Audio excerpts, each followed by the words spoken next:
Hi everyone, we're back again for another Tech in 10. My name is Ryan Duffy. Tommy Heffernan here with Precision Microbes, and we're talking about dairy to beef and calf rearing in under 10 minutes today. So off we go. Ryan, so we're talking about buying in calves. We're going to talk about the process a little bit, some of the challenges, and of course we've got a pretty complete program, I think, when it comes to gut health and rehydration in calves. But first of all, when you look at dairy to beef, it's on the increase. Price of calves is good. Sourcing the calf is really important. Yeah, of course, because you know yourself, every farm is different. So the more and more farms that are involved, the more likelihood we are of bringing in certain infectious diseases. Be that scour, be that pneumonias, be that whatever the case may be. Sourcing is really, really important. So a lot of people, I see a lot of people talk about integrated systems. That's where you have the control of the genetics going into the cow, so you have an idea what's going on in the farm. And then a lot of people are, because they want small numbers and get access to calves when we go through market, there'll be a lot of mixing. So there's a lot of challenges for the calf before they get there. I've outlined kind of three challenges. I'll probably just need to put four. Transport, we'll look at that. The environment change, rehydration, kind of leads into the transport piece, and a changed diet. Let's start with transport. Depending on the distance the calf's traveling since it's fed last, transport is quite a stressor.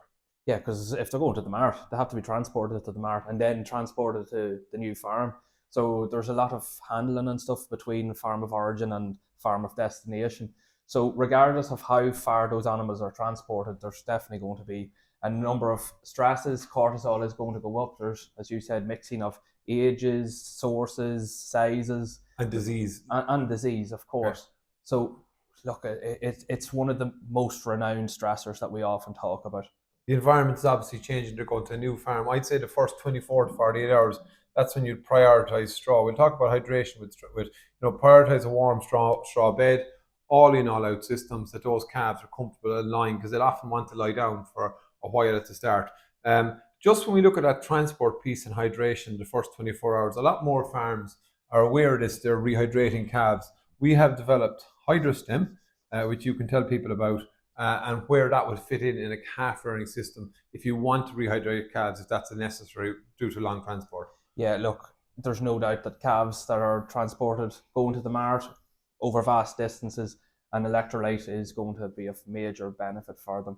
Like gastrointestinal disease is one of the most common diseases in young calves, and yet having a good electrolyte is really important to address most of what I call the cascade of dysfunction that is neonatal calf enteritis. So trying to address that with HydroStem would be massively beneficial coming off a trailer. So it's a liquid electrolyte. It's 200 mils to 1.8 liters. So if I'm bringing 10 calves, we'll say off a trailer, that's actually will be 2 liters. Yes. Into 18 liters of water. Can be fed. It's palatable. Yes, very, very palatable. We've done that. We had 8 trial farms, and the feedback was it mixes really, really well, and that it's very palatable, and obviously it works. They'll drink it as a group, so yes, you can literally mix it up. So that can be done on arrival, because the first 24 or 40 hours is key. Obviously, as well, Precision Microbes, 30 mils a day. Stress has a huge impact on the gut. Increases motility, it suppresses immune function, leakiness in the gut. So Precision Microbes to go in straight away, either with the HydroStem or with the first feed of milk. Yes, well, we'll add the Precision Microbes to the milk, and we'll keep HydroStem as an introductory electrolyte. And then if there is gastrointestinal disease, we can add an additional HydroStem during the day if that is required. But coming off the trailer, and yes, 30 mils for 30 days. Yeah. And 30 plus 30 mils if there's gastrointestinal disease. And we've got a nice bit of data as well on average daily gain, improved average daily gain, because you're improving digestive function. It varies across farms. We could quote some very high figures, but on average, you were seeing 80, 90, 100 grams a day difference over that arrival to weaning period. Look, what are we trying to do with calf rearing enterprises? We're trying to get them to grow to the maximum potential that they can. So the guts of 80 grams to 200 grams, as you said, there's massive variation out there with some of the feedback that we get, but it's fairly consistent. It's 100 grams. That is very, very sizable in a calf rearing enterprise. And if we look at the first 24 to 40 hours, we look at feeding and milk replacer choice. You've done a video, Tech in 10, on milk replacer. Quickly, do you want to comment on milk replacer and how important it is, consistency, stuff like that. What do we need to do for a dairy to beef system? Look, cattle love consistency. It doesn't matter what age they are. So making sure that it's mixed correctly, and by that I mean cold water, put in the powder, and then top it up with hot water. The most valuable component of any milk replacer is the protein, and if we damage it, we're codding ourselves. Okay. So that is how it's mixed at 125 grams into 875 mils of water for each litre, and making sure that it doesn't go over 40 degrees Celsius. You often give the tip, if you're not willing to put your hand in or dip your fingers into it, it's too hot. Okay. So 40 degrees. So consistency in feeding, protein. We're typically buying in dairy to beef, so the beef strain to the calves, typically fat concentration doesn't matter as much in an older calf. 18% okay in your protein. 18-20%. That's the main energy source in it. These calves in particular are going through a lot of stresses, and a lot of the time they're going from twice a day feeding, maybe down to once a day feeding. So yeah, making sure there's plenty of energy is important. Some farms where they're sourcing off farm and they're on milk replacer, they'll keep them on the same milk replacer. That leads to a level of consistency. Not always possible. Other tips, I suppose, having plenty of water with these calves, adding in a bit of concentrate. We've loads of other videos across all our social media and YouTube channels on in-depth calf rearing, but the rules apply there as well, don't they? Yeah, at this stage down here at weaning, we need to have rumen development. Water's going to be important for that. Your concentrates and your forages are all going to be important for that. Okay.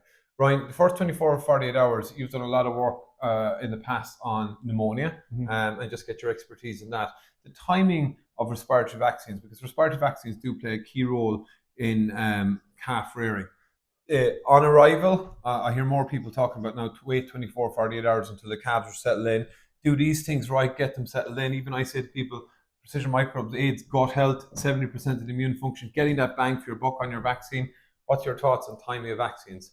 Yeah, look, I think it does vary. So if you are sourcing them from a farm that you know where they're coming from, get them to vaccinate on that original farm if it's at all feasible. That's the gold standard. If we're going to marts, we don't know what is circulating in the mart. We don't know what we're buying potentially. You know, there might be farms that have mycoplasma. There might be farms that have Histopheles. There might be farms that have a lot of RSV. We just don't know what we're buying.